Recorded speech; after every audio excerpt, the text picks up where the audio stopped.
जय हिंद बच्चों, मैं आप सभी लोगों का आज की हिंदी कक्षा में स्वागत एवं अभिनंदन करती हूँ। बच्चों, आज मैं आप सभी लोगों को सुप्रसिद्ध रचनाकार यशपाल जी द्वारा लिखित पाठ दुख का अधिकार, जिसके बारे में पाठ प्रवेश एवं पाठ में आए मुद्दों की चर्चा करने के लिए उपस्थित हूँ। बच्चों, सुप्रसिद्ध रचनाकार यशपाल जी द्वारा रचित इस पाठ के माध्यम से देश में फैले अंधविश्वासों और ऊंच नीच के भेदभाव पर करारा प्रहार किया गया है। पाठ में बताया गया है कि किस प्रकार से दुख मनाने का, खुशियाँ मनाने की जो सहूलियत होती है, जो अधिकार होती है, वो सभी को नहीं होती है। दुख की अनुभूति धनी और निर्धन सबको होती है, परंतु उसकी अभिव्यक्ति हैसियत के हिसाब से होती है। कई बार हम दूसरों के दुख से दुखी तो होते हैं, पर हमारी पोशाक हमें उस दुख के अनुभूति को समझने में या फिर प्रकट करने में, उनके दुख को समझने में बाधा उत्पन्न करती है। तो बच्चों, इस पाठ को मैंने कुछ मुद्दों में, जैसे 7 मुद्दों में बांटा है। हर मुद्दे को एक मैंने शीर्षक दिया है।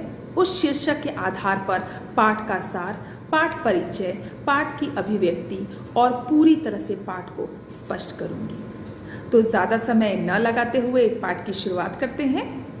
सबसे पहला जो शीर्षक है, जो सार का पहला शीर्षक है, वह है पोशाकों का मनुष्यों पर असर। पोशाक यानी वस्त्र, हमारे कपड़े। मनुष्य की पहचान पोशाकों से होती है, यानी कपड़ों से होती है। हम किस प्रकार से कपड़े पहनते हैं, किस प्रकार के रहन सहन रहते हैं, वो हमारे कपड़ों से पता चलता है। पोशाकें मनुष्यों की हैसियत तय करती है।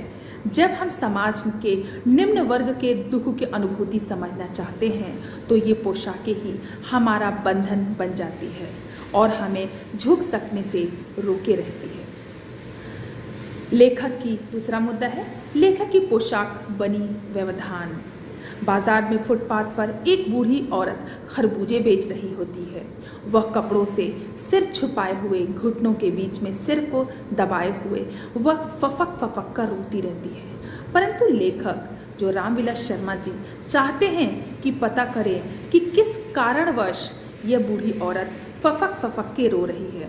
बच्चों, जैसा कि हम सब जानते हैं कि अगर कोई सौदा बेचने या कोई सामान बेचने दुकान लगाता है या दुकान पे बैठता है, बाजार में बैठता है, तो वह ज़ोर ज़ोर से चिल्ला के बुलाता है कि आइए भाई साहब, ये ले लीजिए, अरे ये ले लीजिए, वो ले लीजिए, जो सामान है, सब्जी ले लीजिए, फल ले लीजिए। लेकिन उस औरत को देखकर लेखक के मन में एक अजीब सी व्यथा, एक अजीब सा दुख जगा कि आखिर में ये औरत ऐसे चुपचाप सिर को झुकाए हुए फफक फफक के क्यों रो रही है, आखिर कारण क्या है। तो उसके लेखक बुढ़िया के पास जाकर बैठ जाना चाहते हैं, परंतु उनकी पोशाक व्यवधान, बाधा बन जाती है कि किस प्रकार से, क्योंकि लेखक ने जो वस्त्र पहने, जो पोशाक पहनी है, वो वस्त्र उसको नीचे झुककर उसके स्तर तक जाकर उसके दुख का अंदाज़ा लगाने में असमर्थ होते हैं, असमर्थ अपने आप को पाते हैं। तीसरा मुद्दा है, तीसरा शीर्षक है, लोगों की तरह तरह की बातें। लोग बहुत ज़्यादा जजमेंटल होते हैं, बहुत ज़्यादा लोगों को देखकर अपनी राय देना उनको बहुत ज़रूरी होता है। वहाँ उस बाज़ार में जब बूढ़ी औरत सिर को झुकाए फफक फफक कर रोती रहती है, तो बाज़ार में उपस्थित कुछ दुकान वाले उनके बारे में इतनी भद्दी भद्दी बातें कहते हैं, कुछ तो उनको गालियाँ भी देते हैं और ये भी कहते हैं कि इन लोगों के लिए रोटी या पैसा सब कुछ है, इनके लिए किसी का जीना मरना व्यर्थ की बातें हैं। तो देखते हैं, उस बुढ़िया के बारे में लोग तरह तरह की बातें कर रहे थे। उसके बेटे को मरे पूरा दिन नहीं बीता और वह बेहया दुकान लगाकर बैठी है। बेहया उपसर्ग है, उर्दू शब्द है। उपसर्ग में जो बे यानी बिना, हया के हया अर्थात शर्म, लज्जा, तो बिना हया के, बिना शर्म के यानी बेशर्म वह औरत दुकान लगाकर बैठी है। हाल बैठकर, यानी लोगों को ये पता नहीं कि औरत क्यों बैठी है, इस वजह से सभी लोग उसके बारे में तरह तरह की बातें करते हैं। दूसरे साहब कह रहे थे, अरे जैसी नीयत होती है अल्लाह भी वैसी बरकत देती है। बरकत यानी लाभ, यानी जैसे नीयत इन लोगों की खराब है, इन लोगों के लिए पैसा ही सब कुछ है, इस वजह से ये लोग क्या कर रहे हैं, दुकान लगाकर बैठी है। ये भी नहीं सोच रही है कि कल ही बेटा मरा है, एक दिन भी वो घर पे नहीं बैठ सकती थी। देखो कैसे हैं ये लोग। इसीलिए ऐसे लोगों के साथ खुदा भी, अल्लाह भी बुरा ही करता है, क्योंकि इनकी नीयत, इनकी सोच ही बुरी होती है। परचून की दुकान पर बैठे लाला जी सूतक में खरबूजे बेचने और दूसरों का धर्म ईमान नष्ट करने का आरोप लगा रहे थे। लाला जी कहना चाहते थे, इस पर तो सूतक चल रहा है। बच्चों, हिंदू धर्म में जब किसी की मृत्यु होती है घर में, तब 13 दिन का सूतक मनाया जाता है। यह सूतक अशुभ काल होता है। उस काल में कोई अगर उनके घर जाता या उनका कोई सामान खाता, उनका खाना खाता, तो क्या हो जाता, उसका धर्म भी भ्रष्ट हो जाता, वो भी अशुभ हो जाता।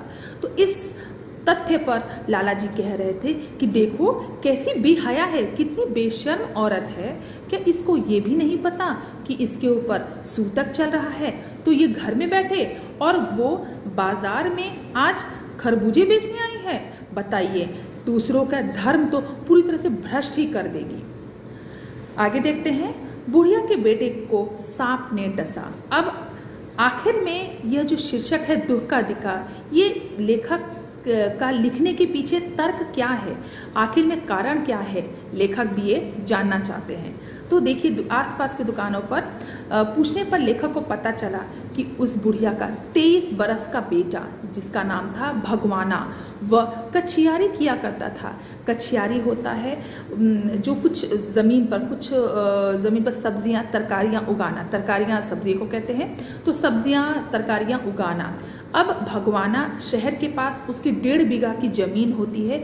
उस 1.5 बीघा की जमीन पर वो सब्जी तरकारी उगाकर वो जाके बाजार में बेचा करता था। तो देखिए क्या होता है, 23 बरस का लड़का, यानी जो बूढ़ी औरत है उसका 23 बरस का लड़का शहर के पास 1.5 बीघा जमीन पर कछियारी करके गुजारा करता था। परसों सवेरे वह मुंह अंधेरे खरबूजे तोड़ रहा था, यानी अभी अंधेरा था और वो सुबह सुबह जल्दी जाता है कि खरबूजे तोड़कर और खरबूजे जाके बेचकर ताकि उसको पैसे मिल सके। खरबूजे तोड़ रहा था, तभी उसका पाँव एक सांप पे पड़ गया। यानी एक सांप मेड़ के, जो बच्चों मेड़ होता है जो खेत को बांटने में, जो खेत बंटवारा जब होता है, फॉर एग्जांपल ये पोर्शन एक व्यक्ति का है, एक पोर्शन एक व्यक्ति का, तो बीच में जोड़ने के लिए एक जो मिट्टी होता है उसका मेड़ बनाया जाता है। उसको मेड़, वो पगडंडिया भी कहते हैं, लोग उस पर चलते हैं ताकि खेत की जो फसलें हैं वो नष्ट ना हो। तो उस वही कोने में एक सांप बैठे विश्राम कर रहा था और जहाँ भगवाना का पैर उस सांप की पूंछ पे पड़ा, सांप डस लेता है। अब बच्चों, हमने एक चीज़ देखा इसमें कि कहते हैं कि पशु पक्षी कोई भी जब तक आप उसको कष्ट ना दे, उसको परेशान ना करे, तब तक वो कभी भी किसी को डसता नहीं है। लेकिन वो सर्प की पूंछ पर जब भगवाना का पैर पड़ा तो सर्प को ऐसा लगा जैसे वो उसको नष्ट करेगा, उसको कष्ट पहुंचाएगा, उसको मार डालेगा। इस वजह से वो क्या करते हैं, वो भी सर्प भी डर के मारे उसको डस लेता है। आगे देखते हैं, गरीबी में आटा गीला। देखिए कितना अच्छा मुहावरा है, गरीबी में आटा गीला, यानी वैसे ही गरीबी है और ये लोग परेशान हैं और अचानक जब एक कमाऊ लड़का की जब मृत्यु हो जाती है, उस समय सोचिए कि घर में अन्न कैसे आएगा, घर कैसे चलेगा। तो देखते हैं, लड़के की बुढ़िया माँ ओझा का बुला लाई, झाड़ फूक और नाग देवता की पूजा तथा दान दक्षिणा में घर का आटा और अनाज भी चला गया। यानी उसके पास जो कुछ भी था, घर में बहुत कुछ तो था नहीं अन्न, लेकिन जो कुछ भी था वो सभी उस ओझा के झाड़ फूक कराने में चला गया। बच्चों, हम लोग यहाँ देख रहे हैं अज्ञानता कि एक बूढ़ी औरत जो पढ़ी लिखी नहीं है, पढ़ी लिखी अगर होती तो वो डॉक्टर के पास उसको लेके जाती, अपने पुत्र को डॉक्टर के पास लेके जाती, परंतु उसको इतना ज्ञान नहीं था। वो क्या करती है, वो ओझा को बुला लाती है ताकि उस बच्चे की झाड़ फूक हो सके, उस बेटे की झाड़ फूक हो सके। अब ओझा जो झाड़ फूक तो क्या करता है, वो उनसे दान दक्षिणा के नाम पर बहुत सारी चीज़ें ऐंठ लेता है। तो बुढ़िया के बेटे भगवाना का का जो शरीर है सांप के विष से काला पड़ जाता है और उसके कफन के इंतजाम में हाथों की छन्नी ककना भी बिक जाता है। यानी उसके पास जो कुछ रहता है, जो भी उनके पास रहता है, वो सब बूढ़ी माँ उसको बेच देती है और बेच के उसका अंतिम संस्कार करती है। अब कहते हैं कि जिंदा इंसान नंगा भी रह सकता है, परंतु एक मृत व्यक्ति को, यानी जो मरा है, उसको दफनाने के लिए या फिर उसको जलाने के लिए, जो अंतिम संस्कार करने के लिए, तो जो अंतिम संस्कार करने के लिए बजाज की दुकान से सफ़ेद कपड़ा कफन जो लाया जाता है। अब ये बजाज की दुकान का जो मेंशन किया गया है, उस चीज़ शब्द का प्रयोग किया गया है, ये व्यंग है कि कोई अच्छा कपड़ा किसी दुकान से खरीद के लाना और उसको उस कफन में लपेट कर फिर शमशान घाट लेके जाना, मतलब जो कुछ भी रहता है उनके पास सब कुछ बिक जाता है। आगे देखते हैं, दुख मनाने की भी सहूलियत नहीं। बुढ़िया के पोते सुबह उठते ही भूख से बिलबिलाने लगे। उधर उसकी बहू बुखार से में तप रही थी। बेटे के बिना बुढ़िया को कोई एक अन्नी दुवन्नी भी नहीं देता।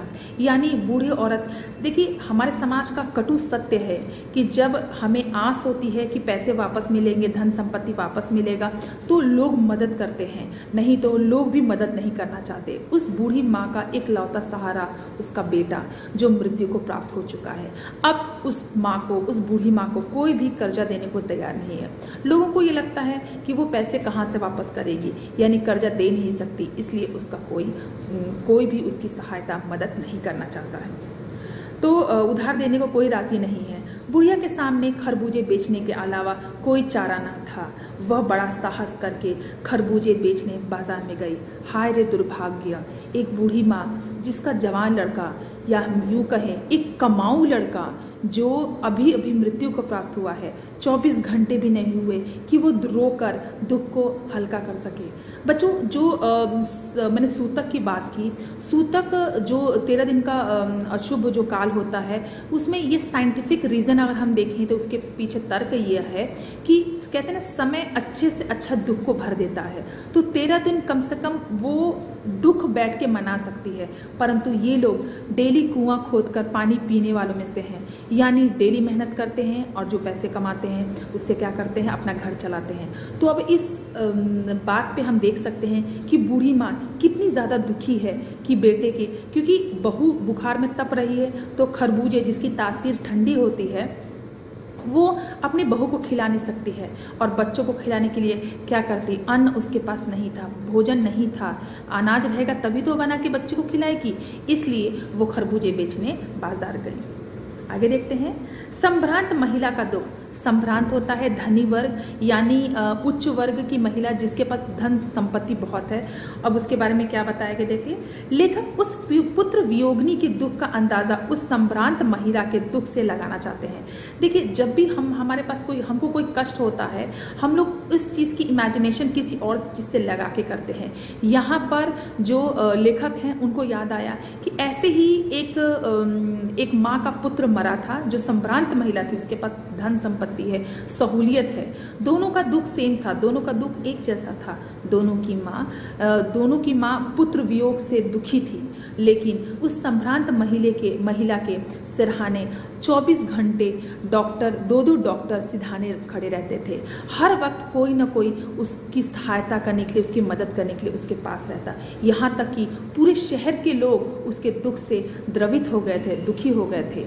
परंतु यह औरत जिसका पुत्र मरा है, जिसके पास धन संपत्ति नहीं है, जो बहुत ज़्यादा दुखी है, वो अपने दुख को कैसे मनाए? वो दुख जिसके दुख का कभी भरपाई नहीं हो सकता, जो दुख कभी दूर नहीं हो सकता, वो दुखी औरत आज खरबूजे बेचने बाजार में आई है।